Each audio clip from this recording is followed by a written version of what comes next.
राज्यसभा चुनाव के वोटिंग कांड पर तेज हुई सियासत। चुनाव आयोग ने सभी पक्षों को बुलाया। आर.के. आनंद के साथ साथ चंद्रा और वीरेंद्र सिंह भी होंगे जांच में शामिल। राज्यसभा चुनाव के वोटिंग कांड पर चुनाव आयोग पूरे एक्शन में है। मामले की जांच में जुटे आयोग ने सभी पक्षों को चंडीगढ़ बुला लिया है। सभी पक्षों को गुरुवार सुबह 11 बजे विधानसभा बुलाया गया है। आयोग की ओर से मामले में शिकायतकर्ता कांग्रेस प्रदेश अध्यक्ष अशोक तंवर और पराजित उम्मीदवार आर.के. आनंद को बुलाया गया। साथ ही इस विवाद के बीच राज्यसभा के लिए चुने गए सुभाष चंद्रा और वीरेंद्र सिंह को भी विधानसभा में बुलाया गया। हरियाणा के मुख्य निर्वाचन अधिकारी विजय दहिया इस मामले में सभी पक्षों से बातचीत करेंगे। माना जा रहा है कि इस दौरान इन सभी से आयोग पूरे मामले की जानकारी लेगा और हो सकता है कि इस दौरान वोटिंग की रिकॉर्डिंग भी दिखाई जाए। गौरतलब हो कि कांग्रेस और पराजित उम्मीदवार आर.के. आनंद ने इस मामले में चुनाव आयोग में अपनी शिकायत दर्ज कराई थी, जिसके बाद से ही चुनाव आयोग एक्शन में है। राज्यसभा चुनाव के वोटिंग कांड पर सुभाष बराला की विरोधियों को चुनौती, बोले बीजेपी किसी भी जांच को तैयार, गड़बड़ी के आरोपों को किया खारिज। सिरसा में बुधवार को बीजेपी का जिला स्तरीय सम्मेलन आयोजित किया गया। इस सम्मेलन में पार्टी प्रदेशाध्यक्ष सुभाष बराला मुख्य तौर पर शामिल हुए। इस दौरान बराला ने कांग्रेस और इनेलो पर जमकर निशाना साधा। बराला ने राज्यसभा चुनाव के वोटिंग कांड पर सरकार का बचाव किया और कहा कि उनकी पार्टी किसी भी तरह की जांच के लिए तैयार है।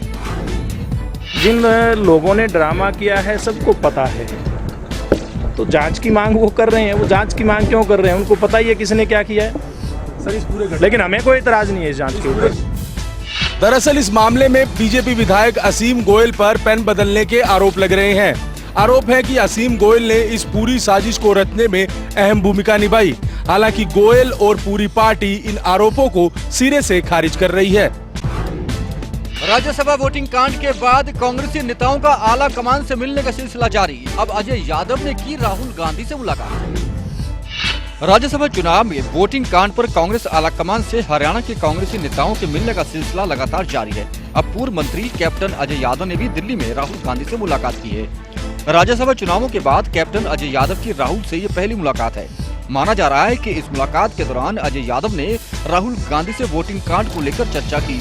साथ ही दोनों के बीच हरियाणा के ताजा सियासी हालातों पर भी गुफ्तगू हुई है। इससे पहले मंगलवार को कांग्रेस प्रदेश अध्यक्ष अशोक तंवर ने राहुल गांधी से मुलाकात कर उन्हें इस पूरे मामले पर अपनी रिपोर्ट सौंपी थी, जिसमें कांग्रेस के विधायकों को क्लीन चिट दी गई थी। मैंने तो उनको अवगत कराया है कि कांग्रेस को किस प्रकार से हम लोग मजबूती प्रदान कर सकते हैं, और जो राज्यसभा के अंदर हुआ वो बहुत ही दुर्भाग्यपूर्ण हुआ। और मैंने उनको बताया वो बीजेपी की साजिश थी। मैंने उनसे कहा कि जो भी कुछ हुआ है ये एमएलए ने तो वोट दी है, इसमें कोई दो राय नहीं है, लेकिन उनको ये नहीं पता था कि पेन बदल दिया गया है। तो वो एक किसी साजिश, बहुत बड़ी गहरी साजिश है, उसके तहत हुआ है। दरअसल अजय यादव उन नेताओं में शुमार हैं जिन्होंने वोटिंग के बाद हुड्डा की भूमिका पर सवाल उठाए थे और कांग्रेस के भीतर जांच की मांग भी की थी। रामविलास शर्मा के बाद कैबिनेट मंत्री अनिल विज ने भी की हुड्डा के अलग पार्टी बनाने की भविष्यवाणी। कहा बंसीलाल और भजनलाल के रास्ते पर ही चलेंगे हुड्डा। राज्यसभा चुनाव के वोटिंग कांड को कुछ लोग हुड्डा खेमे की बगावत के तौर पर भी देख रहे हैं। ऐसे में ये चर्चाएं गर्म हैं कि कहीं हुड्डा भी अपनी नई सियासी पारी खेलने की तो तैयारी में नहीं है। हालांकि हुड्डा इन संभावनाओं से इनकार कर रहे हैं, लेकिन विरोधी इन्हें हवा देने में जुटे हैं। कैबिनेट मंत्री रामविलास शर्मा के बाद अब अनिल विज ने भी कुछ इसी तरह की भविष्यवाणी कर दी है। भूपेंद्र सिंह हुड्डा जैसे पहले भी पूर्व मुख्यमंत्री बंसीलाल, भजनलाल अपनी अलग पार्टियां बनाते आए हैं, और ये भी किसी भी वक्त अपनी अलग पार्टी बना दें तो कोई आश्चर्य नहीं। दरअसल बीजेपी इस मामले में बंसीलाल और भजनलाल की मिसाल इसलिए दे रही है क्योंकि पहले दोनों नेता मुख्यमंत्री बने और उसके बाद कांग्रेस से अलग होकर अपनी अलग अलग पार्टी बना ली। हालांकि वो बात अलग है कि दोनों दलों का बाद में कांग्रेस में ही विलय हो गया। कांग्रेस के बाद अब इनेलो भी उतरी जाट आंदोलन के समर्थन में। अभय चौटाला ने धरना स्थलों पर पहुंचकर किया आंदोलनकारियों की आवाज को बुलंद, सरकार पर लगाया माहौल बिगाड़ने का आरोप। हमारे बीच में हमारे इनेलो से कांग्रेस के बाद अब इनेलो भी जाटों की जंग में कूद पड़ी है। पार्टी नेता अभय चौटाला बुधवार को जाटों को अपना समर्थन देने के लिए खुद धरना स्थलों पर पहुंचे। अभय ने शुरुआत रोहतक के जसिया से की।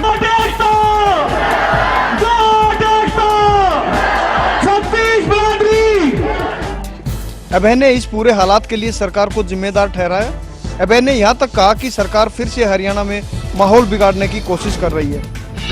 ये लोग तो हरियाणा प्रदेश में कहीं ना कहीं आपसी भाईचारे को खराब करने का प्रयास कर रहे हैं। इस एक्ट के ऊपर 1.5 महीना लगा, केवल इसलिए कि लोग कहीं ना कहीं कोर्ट में जाएं। किसी न किसी तरीके से इसमें रुकावट है। अभय के मुताबिक जुलाई में प्रस्तावित हरियाणा विधानसभा के विशेष सत्र में वो जाट आंदोलन का मुद्दा जोर शोर से उठाएंगे और बिना जाटों की मांगे मनवाए विधानसभा नहीं चलने देंगे। इससे पहले कांग्रेस के 2 विधायक भी धरना स्थल पर पहुंचकर आंदोलनकारियों को अपना समर्थन दे चुके हैं। इससे साफ तौर पर जाहिर है कि जाटों की इस लड़ाई में विपक्ष भी मैदान में आ गया है। इससे सरकार की बेचैनी बढ़नी लाजमी है। जाटों को मिल रहे विपक्षी दलों के समर्थन पर कैबिनेट मंत्री अनिल विज ने कसा तंज। कहा, विपक्ष का ऑपरेशन राज्यसभा खत्म, अब ऑपरेशन जाट शुरू। कांग्रेस और इनेलो पर लगाया लोगों को भड़काने का आरोप। पहले कांग्रेस और अब इनेलो की ओर से जाटों के समर्थन में उतर जाने से प्रदेश की सियासत में जाट आंदोलन का मुद्दा फिर गरमाने लगा है। जाटों के आंदोलन में विपक्ष की सक्रियता मनोहर के मंत्रियों को कतई रास नहीं आ रही है। अनिल विज ने तो यहाँ तक कहा कि कांग्रेस और इनेलो को प्रदेश की शांति पच नहीं रही है। तो ये लोग विपक्ष वाले हैं, उनको ये बात हजम नहीं हो रही कि 10 दिन से जाट भाई आंदोलन पर बैठे हुए हैं और शांतिपूर्ण तरीके से क्यों बैठे हुए हैं। उधर मनोहर के दूसरे मंत्री भी इस मुद्दे पर हमलावर हैं। जब से हरियाणा के अंदर आदरणीय मनोहर लाल जी मुख्यमंत्री बने, तो इन लोगों को ये जो है ना हजम नहीं हो रहा है कि ये मुख्यमंत्री बन कैसे गए। ये सिर्फ जो है ये सत्ता का सारा मामला है। इन्होंने आरक्षण से कोई लेना देना नहीं। आरक्षण देना था तो पिछले 10 साल तक हुड्डा जी की सरकार यहाँ हरियाणा के अंदर रही है। अगर उन्होंने आरक्षण देना था तो उस समय क्यों नहीं दिया। गौरतलब है कि फरवरी में जाट आंदोलन के दौरान जब बड़े पैमाने पर हिंसा हुई थी तो मनोहर सरकार ने कांग्रेस और इनेलो को इसके लिए जिम्मेदार ठहराया था। कमोबेश एक बार फिर उसी तरह की सियासत शुरू हो गई है। जाट आंदोलन को समर्थन देने पर धनखड़ ने कांग्रेस और इनेलो पर निशाना साधा और दोनों को काली भेड़ बताया। कैबिनेट मंत्री ओपी धनखड़ ने भी जाट आंदोलन पर हो रही सियासत के बहाने इनेलो और कांग्रेस पर हमला बोला है। धनखड़ ने कहा कि दोनों दल काली भेड़ की तरह है, जिनके इरादे सूबे की जनता फरवरी में हुए आंदोलन में भी देख चुकी है। पिछली बार जाटों के आंदोलन में कांग्रेस काली भेड़ की तरह से घुसी थी और उन्होंने ही उपद्रव कराया था। ये पूरा हरियाणा जानता है। अच्छी बात है खुलकर सामने आए और अच्छी बात है कि अपना झंडा डंडा लगाकर बैठे तो और अच्छी बात हो जाए। और इस बार ये भी मुझे कहने में कोई आपत्ति नहीं है कि इस बार लोकदल के लोग ही धरनों पर बैठे हुए थे। ज़्यादातर स्थानों पर लोकदल के लोग खुलकर जा रहे हैं। पॉलिटिकल पार्टी अगर शामिल हो रही है, समर्थन दे रही हैं, तो निश्चित रूप से लोकतांत्रिक पद्धति से जिम्मेवार आंदोलन होगा। धनखड़ ने कहा कि 17 जून को जाट नेताओं के साथ पंचकुला में बैठक होगी और इस बैठक में पूरी कोशिश की जाएगी कि इस विवाद का कोई हल निकाला जा सके। सोनीपत में लोगों को मामूली राहत, 2 दिन के लिए इंटरनेट सेवाएं हुई बहाल, डीसी ने जारी किए आदेश। हरियाणा में जाट आरक्षण की जंग जारी है। प्रदेश के 12 जिलों में जाट समुदाय पिछले 11 दिनों से धरना दे रहे हैं। जाटों के आंदोलन को देखते हुए सुरक्षा के पुख्ता इंतजाम किए गए हैं। कई जिलों में इंटरनेट सेवाएं भी ठप हैं। हालांकि अब सोनीपत के लोगों को 2 दिन के लिए राहत मिल गई है। प्रशासन ने सोनीपत में इंटरनेट सेवाएं 2 दिन के लिए बहाल कर दी है। जिला उपायुक्त के.एम. पांडुरंग ने ये आदेश जारी किए। जाटों का धरना शांतिपूर्वक चलने के कारण 2 दिन के लिए इंटरनेट सेवाएं बहाल की गई है और अगर शांति यूं ही कायम रहती है तो फिर पूरी तरह से इंटरनेट सेवाएं बहाल की जा सकती हैं। प्रदेश में इसी हफ्ते लागू होगी फसल बीमा योजना। कृषि मंत्री ओम प्रकाश धनखड़ ने किया ऐलान, 2% प्रीमियम देकर किसानों को मिलेगा योजना का लाभ। किसानों के लिए बेहद महत्वपूर्ण फसल बीमा योजना को लागू करने के लिए सूबे की मनोहर सरकार ने अब पूरी तैयारी कर ली है। कृषि मंत्री ओम प्रकाश धनखड़ के मुताबिक पूरी योजना तैयार है और सरकार इसी हफ्ते इसे लागू करेगी। धनखड़ के मुताबिक मुख्यमंत्री ने इसे हरी झंडी दे दी है और सरकार जल्द ही इसकी अधिसूचना जारी करेगी। ये फसल बीमा योजना खरीफ की फसल से शुरू होगी। फसल बीमा योजना के तहत कुल 2% प्रीमियम राशि किसानों को देनी होगी। बाकी प्रीमियम राशि प्रदेश सरकार और केंद्र सरकार देगी। इस योजना से जोखिम वाले किसानों को सहूलियत मिलेगी। फसल बीमा योजना जो 5-7 दिन में ही एक तरह से नोटिफाई हो जाएगी। आज एक तरह से फाइल अप्रूव हो गई है, कंपनियां आ गई हैं, कंपनियों ने अपने रेट दे दिए, तो मुझे लगता है कि 1 सप्ताह में वो फसल बीमा योजना शुरू हो जाए। प्राकृतिक आपदाओं के साथ साथ इस बीमा योजना में स्थानीय आपदाएं भी शामिल होंगी। किसी भी तरह से फसलों को नुकसान पहुंचने पर बीमा का भुगतान किया जाएगा। एनसीआर के 4 जिलों के विकास के लिए हरियाणा सरकार ने केंद्र से मांगी वित्तीय मदद। दिल्ली में हुई एनसीआर प्लानिंग बोर्ड की बैठक में मुख्यमंत्री मनोहर लाल ने की मांग। राष्ट्रीय राजधानी क्षेत्र योजना बोर्ड की 36वीं बैठक बुधवार को दिल्ली में केंद्रीय मंत्री वेंकैया नायडू की अध्यक्षता में हुई। बैठक में हरियाणा के साथ साथ दिल्ली, राजस्थान और यूपी के प्रतिनिधि भी शामिल हुए। बैठक में हरियाणा की ओर से पहुंचे सीएम मनोहर लाल ने एनसीआर में शामिल करनाल और जींद के साथ साथ भिवानी और महेंद्रगढ़ जिलों के विकास के लिए वित्तीय सहायता की मांग की। साथ ही पिछली बैठक के दौरान एनसीआर के विकास के लिए जो योजनाएं तैयार की गई उसकी भी समीक्षा की गई। एनुअल मीटिंग एक प्लानिंग बोर्ड की हर साल होती है, इस बार भी हुई। तो जितने भी इसके अंदर पिछले साल लिए गए निर्णय थे, उन निर्णयों के अंदर जो कमियां हैं उनको पूरा करने के लिए कहा गया है। जितनी कनेक्टिविटी खास करके उसमें गुड़गांव और दिल्ली की कनेक्टिविटीज के ऊपर विशेष बल दिया गया कि उन सड़कों को भी जोड़ा जाए। मेट्रोज के इश्यूज भी आए, मेट्रो लाइन्स के साथ गुड़गांव और दिल्ली को जोड़ने का एक प्रोजेक्ट वो भी उसमें लिया गया है। काबिले गौर है कि हरियाणा प्रदेश के 13 जिले एनसीआर में आते हैं और जिन 4 जिलों के लिए मुख्यमंत्री साहब ने वित्तीय मदद की मांग की है वो विगत कुछ वर्षों में ही एनसीआर का हिस्सा बने हैं। सांसद दुष्यंत चौटाला ने धिंगड़ा आयोग पर उठाए सवाल, कहा जमीनी सौदों की ठीक से नहीं हो रही जांच, कांग्रेस से सांठगांठ का लगाया आरोप। Robert Vadra DLF land deal मामले में जांच कर रहे धिंगड़ा आयोग पर इनेलो सांसद दुष्यंत चौटाला ने सवाल उठाए हैं। दुष्यंत ने कहा है कि पहले तो इस आयोग का गठन ही नियमों के तहत नहीं किया गया और पिछले 1 साल में इसकी जांच भी सही दिशा में नहीं चल रही। दुष्यंत के मुताबिक बार बार आयोग का कार्यकाल बढ़ाकर सरकार मामले को लटकाने की कोशिश कर रही है। पहले दिन से जब इस कमीशन का गठन हुआ था, उनको सरकार द्वारा संकेत दे दिए गए थे कि हमने आपकी मदद के लिए कदम छोड़ा है और इसका सरकार स्पष्टीकरण दे सकती है कि इतनी बड़ी बेकायदगी क्यों छोड़ी गई और किस मंशा के साथ इतना गलत स्टेप प्रदेश सरकार द्वारा उठाया। पूरी तरह से संवैधानिक बनाया गया है और ये जुडिशियल कमीशन है, सभी प्रकार के उनको अधिकार दिए गए हैं, उनको किसी को भी सम्मन करने का अधिकार है और अगर कोई बुलाने पर भी पेश नहीं होता, अगर वो चाहें तो उनके खिलाफ कार्रवाई भी कर सकते हैं। मई 2015 में आयोग का गठन किया गया था और उस दौरान कहा गया था कि 6 महीने में आयोग अपनी रिपोर्ट सौंपेगा, लेकिन सरकार आयोग का 2 बार कार्यकाल बढ़ा चुकी है। आरएसएस के शिविर में शामिल होने रोहतक पहुंचे रक्षा मंत्री मनोहर पर्रिकर सरकार की 2 साल की उपलब्धियों का किया बखान। रोहतक में चल रहे आरएसएस के 5 राज्यों के प्रांतीय शिविर में कई बड़ी शख्सियतों के पहुंचने का सिलसिला जारी है।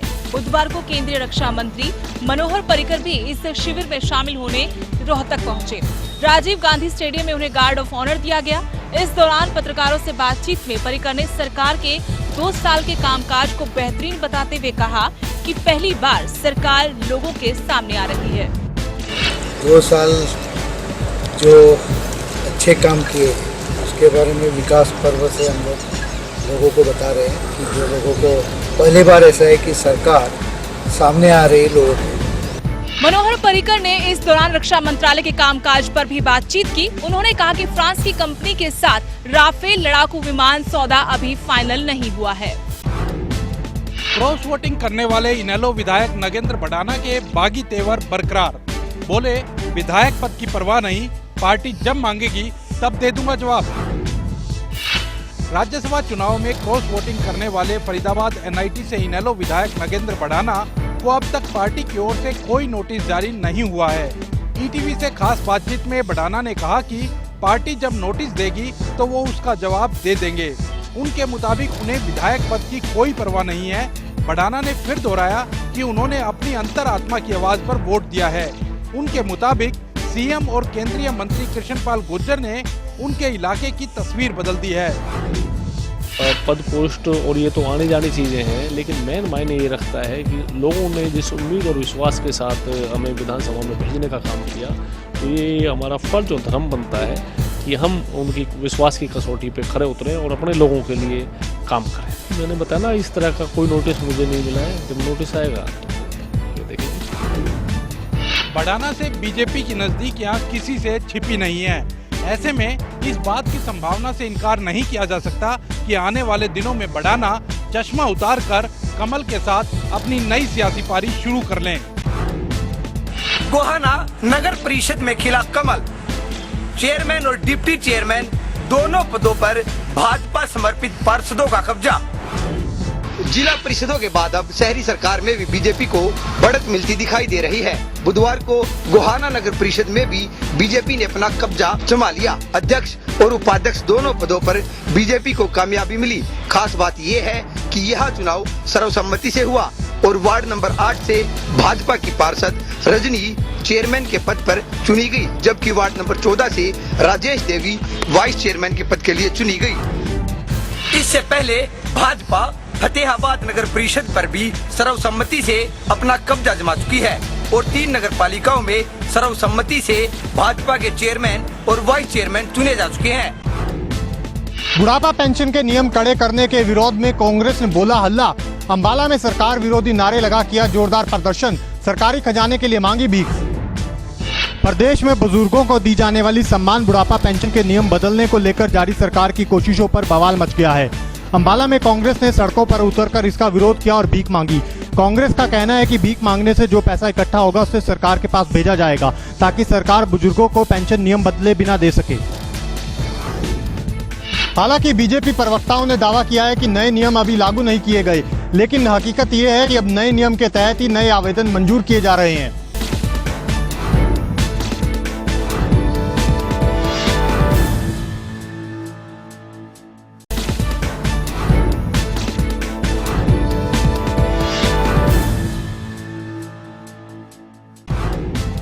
हरियाणा में फर्जी राशन कार्डों की संख्या पहुंची 6 लाख के पार। राज्य मंत्री कर्णदेव कंबोज ने किया खुलासा, कहा आरोपियों से करेंगे भरपाई। हरियाणा में बड़ी संख्या में राशन कार्ड में गड़बड़ झाला सामने आया है। फतेहाबाद पहुंचे खाद्य एवं आपूर्ति राज्य मंत्री कर्णदेव कंबोज ने कहा कि करीब 6 लाख राशन कार्ड फर्जी पाए गए हैं। उनके मुताबिक सरकार इन लोगों से गरीब के हक की भरपाई करेगी और इस दिशा में काम शुरू हो गया है। दरअसल 3 महीने पहले फर्जी राशन कार्डों का ये आंकड़ा करीब 4 लाख के आसपास था। लगभग 6 लाख राशन कार्ड जाली पाए गए हरियाणा के अंदर और हमने उनको कैंसिल किया है। उससे 113 करोड़ रुपए सरकार का सालाना बजट होगी। हमारा ये स्वर्ण जयंती वर्ष है। 1 नवंबर 2016 तक हम अपने पूरे डिपार्टमेंट को ऑनलाइन करने जा रहे हैं। End to end computerization. कहीं भी भ्रष्टाचार का 1% भी कहीं भ्रष्टाचार नहीं होगा। कंबोज ने कहा कि 1 नवंबर से उनका विभाग पूरी तरह से ऑनलाइन हो जाएगा, जिससे खास तौर पर पीडीएस सिस्टम में पारदर्शिता आएगी। हरियाणा पुलिस में पूर्व सैनिकों की भर्ती प्रक्रिया शुरू। पूरे हरियाणा में अनुबंध आधार पर भर्ती होंगे 3000 पूर्व सैनिक। सीएम ने किया था ऐलान। हाल ही में झज्जर में पूर्व सैनिकों के एक कार्यक्रम में सीएम मनोहर लाल की ओर से किए गए ऐलान पर अमल शुरू हो गया है। बुधवार को प्रदेश के लगभग तमाम जिलों में हरियाणा पुलिस के पूर्व सैनिकों की भर्ती शुरू हो गई। भर्ती प्रक्रिया के पहले दिन पूर्व सैनिकों में खासा उत्साह दिखाई दिया। पुलिस में पूर्व सैनिकों की भर्ती 1 साल के अनुबंध आधार पर होगी। चयनित जवानों को एसपीओ यानी स्पेशल पुलिस ऑफिसर के रूप में जाना जाएगा। उसके बाद उन्हें मधुबन में 15 दिन की ट्रेनिंग दी जाएगी और फिर इन जवानों को कानून व्यवस्था संभालने का जिम्मा सौंपा जाएगा। चयनित जवानों को 14,000 रुपए महीना वेतन दिया जाएगा और पुलिस डिपार्टमेंट के सिपाही जितनी सुविधाएं भी इन्हें मिलेंगी। फरीदाबाद नगर निगम का कामकाज ठप। सैलरी न मिलने से नाराज 2000 से ज्यादा कर्मचारी गए हड़ताल पर। अपने कामों से नगर निगम आए लोग रहे परेशान।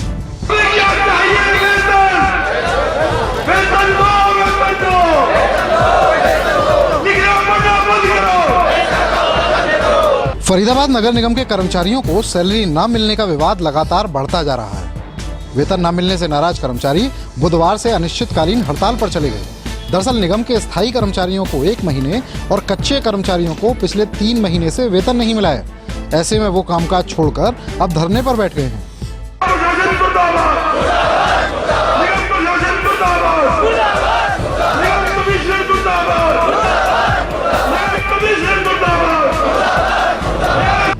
वहीं नगर निगम कमिश्नर के मुताबिक उन्होंने इस मामले में उच्चाधिकारियों से बात की है। उनके मुताबिक ग्रांट मिलने के बाद ही कर्मचारियों के वेतन का भुगतान हो पाएगा। ऐसे में इस विवाद का हल कैसे निकलेगा, इस सवाल का जवाब किसी के पास नहीं है। गुड़गांव में मिनी सचिवालय में महिला ने की आत्महत्या, सचिवालय की 6वीं मंजिल से कूदकर दी जान। गुड़गांव के लघु सचिवालय की बिल्डिंग से सटे नई कोर्ट बिल्डिंग की 6ठी फ्लोर से कूदकर एक 20 साल की युवती ने आत्महत्या कर ली। पुलिस के मुताबिक बुधवार को करीब 3:30 बजे पुलिस को सूचना मिली कि एक युवती कोर्ट बिल्डिंग की 6ठी मंजिल से कूद गई है। पुलिस ने युवती को अस्पताल में भर्ती कराया, लेकिन तब तक उसकी मौत हो चुकी थी। उम्र 20-22 साल है। तो मैं मेरे ऑफिस में था, मेरे को सूचना मिली, मैं मौके पर आया हूँ। तो ये लेवल के बैक साइड से ऊपर से बिल्डिंग से छलांग लगाई है। अभी इन्वेस्टिगेशन जारी है, उसके बाद पता चलेगा क्या है क्या नहीं, कौन है। अब तक इसकी शिनाख्त नहीं हुई। महिला कौन थी और आत्महत्या के पीछे क्या वजह है, पुलिस इसकी तफ्तीश में जुट गई है। बल्लभगढ़ में बड़ा हादसा, दीवार गिरने से 2 बच्चों की मौत। बल्लभगढ़ के सेक्टर 25 में रेलवे लाइन के पास बनी दीवार गिरने से 2 बच्चों की मौत हो गई। जिस वक्त ये हादसा हुआ उस वक्त वहां पर कई बच्चे खेल रहे थे, लेकिन अचानक दीवार गिरने से 2 बच्चे उसकी चपेट में आ गए। आनन फानन में बच्चों को सिविल अस्पताल पहुंचाया गया, जहां डॉक्टरों ने बच्चों को मृत घोषित कर दिया। जिन 2 बच्चों की मौत हुई है उनमें 3 साल की दुर्गा और 6 साल का चंदन शामिल है। स्थानीय लोगों के मुताबिक संबंधित अधिकारियों को इस जर्जर दीवार की जानकारी दी गई थी, लेकिन विभाग ने कोई कार्रवाई नहीं की। अब जिसकी कीमत बच्चों को अपनी जान देकर चुकानी पड़ी। गुड़गांव में युवक की गोली मारकर हत्या, 2 बाइक सवार बदमाशों ने दिया वारदात को अंजाम। साइबर सिटी गुड़गांव में बदमाशों के हौसले इतने बुलंद हैं कि वो कहीं भी और किसी भी जगह वारदात को अंजाम देकर फरार हो जाते हैं। ताजा मामला कल रात का है, जब फखरुद्दीन नाम का एक युवक गुड़गांव बस स्टैंड के पास अपनी मनी ट्रांसफर की दुकान से घर के लिए निकला। तभी बाइक सवार 2 बदमाश उसका पीछा करने लगे और जैसे ही फखरुद्दीन गुड़गांव गांव की गली में पहुंचा तो बदमाशों ने उस पर गोली चला दी और उसका पैसों से भरा बैग और लैपटॉप लेकर फरार हो गए। बैग में लगभग 12 लाख रुपए थे। फिलहाल गुड़गांव पुलिस बदमाशों की तलाश में जुटी है, हालांकि अभी तक उसे कोई भी सुराग नहीं मिल पाया है। करनाल में पति ही बना पत्नी का कातिल, घरेलू कलह के चलते उतारा मौत के घाट। करनाल की चांद सराय कॉलोनी में एक पति ने अपनी पत्नी का गला घोंटकर हत्या कर दी। घटना देर रात की है और सुबह पत्नी का शव बेड पर ही पड़ा मिला। हत्या के वक्त पति रिंकू नशे की हालत में था। पुलिस ने मृतका वर्षा की बहन और मां के बयानों के आधार पर कातिल पति रिंकू के खिलाफ हत्या का मामला दर्ज कर लिया है। आरोपी पति पहले भी एक मामले में जेल जा चुका है। फिलहाल अपनी पत्नी की हत्या के बाद वो फरार है। गुड़गांव में एक्सप्रेसवे पर धू कर जली कार, कड़ी मशक्कत के बाद आग पर पाया गया काबू। साइबर सिटी गुड़गांव में एक चलती हुई कार अचानक आग के गोले में तब्दील हो गई। हादसा एक्सप्रेसवे पर सिग्नेचर टावर फ्लाईओवर के पास हुआ। बताया जा रहा है कि पहले कार के बोनट से धुआं निकला और जैसे ही ड्राइवर ने धुआं देखा तो फौरन गाड़ी को सड़क किनारे खड़ा कर दिया, लेकिन तब तक कार पूरी तरह से आग की चपेट में आ चुकी थी। कार में आग लगने की खबर लगते ही दमकल की गाड़ियां मौके पर पहुंची और जैसे तैसे आग पर काबू पाया गया। हालांकि गनीमत ये रही कि कार चालक सुरक्षित बाहर निकलने में कामयाब रहा और इस हादसे में किसी को जानी नुकसान नहीं हुआ। पानीपत में रिश्वतखोर सरकारी बाबुओं पर विजिलेंस का शिकंजा, कानूनगो, पटवारी और डाटा ऑपरेटर को रिश्वत लेते किया गया रंगे हाथों गिरफ्तार। पानीपत में विजिलेंस की टीम ने बुधवार को तहसील में कार्यरत कानूनगो, पटवारी और एक डाटा ऑपरेटर को 11,000 रुपए की रिश्वत लेते हुए रंगे हाथों गिरफ्तार किया। दरअसल तीनों ने सिवा गांव के मुकेश से निशानदेही करने की एवज में 25,000 रुपए की रिश्वत मांगी थी। मुकेश के नहीं मानने पर कानूनगो ने फिर 16,000 रुपए रिश्वत की बात कही। मुकेश ने इसकी शिकायत विजिलेंस विभाग को दी। विजिलेंस विभाग ने टीम के साथ 11,000 की रिश्वत लेते हुए सतबीर कानूनगो, पटवारी सुशील और डेटा ऑपरेटर मनोज को रंगे हाथों दबोच लिया। 3 रिश्वतखोर सरकारी बाबुआ पुलिस की गिरफ्त में हैं। उधर विजिलेंस की इस कार्रवाई के बाद पानीपत की तहसील में सरकारी बाबुओं में हड़कंप मच गया है। महंगाई की फिर पड़ी मार, टमाटर हुआ लाल, 60 के पार पहुंचे दाम। देश भर में टमाटर की कीमतों में जबरदस्त बढ़ोतरी दिखाई दे रही है। जो टमाटर पहले 20 रुपए प्रति किलो के दाम पर मिल रहा था, आज उसकी कीमत 60 रुपए के पार पहुंच गई है। कुछ इलाकों में तो टमाटर 80 रुपए प्रति किलो बिक रहा है। वैसे टमाटर के साथ साथ दूसरी सब्जियों के दाम में भी खासा इजाफा हुआ है। लगभग तमाम सब्जियों के दाम पहले के मुकाबले दुगने हो गए हैं। पिछले हफ्ते टमाटर का रेट 30 रुपए था, कल तो बल्कि 60 बिका है टमाटर। आज कुछ डाउन है, थोड़ा ज़्यादा आया है और कल का कुछ पता नहीं क्या कहते हैं। वैसे उम्मीद यह है कि अभी रेट डाउन नहीं होंगे। थोक विक्रेताओं की माने तो इन सब्जियों में अभी कोई राहत मिलने की उम्मीद नहीं है। उल्टा इन सब्जियों में और इजाफा होने की बात कही जा रही है। हो सकता है कि टमाटर 100 के पार जाएं। महंगाई ने एक बार फिर से लोगों की थाली पे पूरा हमला किया है। अगर गुड़गांव की बात करें तो महंगाई का दर जो अछूता गुड़गांव भी नहीं रहा है, दालों पर इसका सीधा असर है। एक ज़माना ऐसा था जब कहा जाता था कि दाल रोटी खा के काम चला लेंगे, पर आजकल दाल इतनी महंगी हो गई है कि लोगों की थाली में दाल भी नहीं मिलती है। इस वक्त अगर गुड़गांव की बात की जाए तो जैसे ये मूंग की दाल भी है तो आधा किलो का पैकेट हमें सीधा 84 रुपये में मिल रहा है। वहीं अगर उड़द की दाल की बात की जाए तो सीधा इसके 116 रुपये में आधा किलो दाल जो है वो सीधी मिल रही है। सीधा हम दाम देख रहे हैं, ये आधा किलो का है। किसी ज़माने में ये दाम 1 किलो के होते थे, पर अब आधा किलो भी इस महंगाई तो डबल हम कह सकते हैं रेट यहाँ सीधा हो सकता है। मानसून भी इसका कारण है।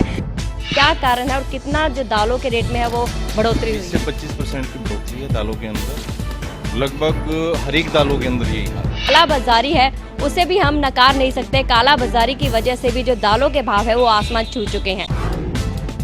हरियाणा के भाई बहन की जोड़ी शूटिंग में मचा रही है धमाल। नेशनल और इंटरनेशनल लेवल पर 150 से ज्यादा पदक कर चुके हैं अपने नाम। 19 साल की गौरी शौरान और 22 साल के विश्वजीत सिंह के निशाने हर बार मेडल भर ही लगते हैं। हरियाणा के भाई बहन की इस जोड़ी ने पिछले कुछ सालों में भारतीय शूटिंग टीम में अपनी अहम जगह बनाई है।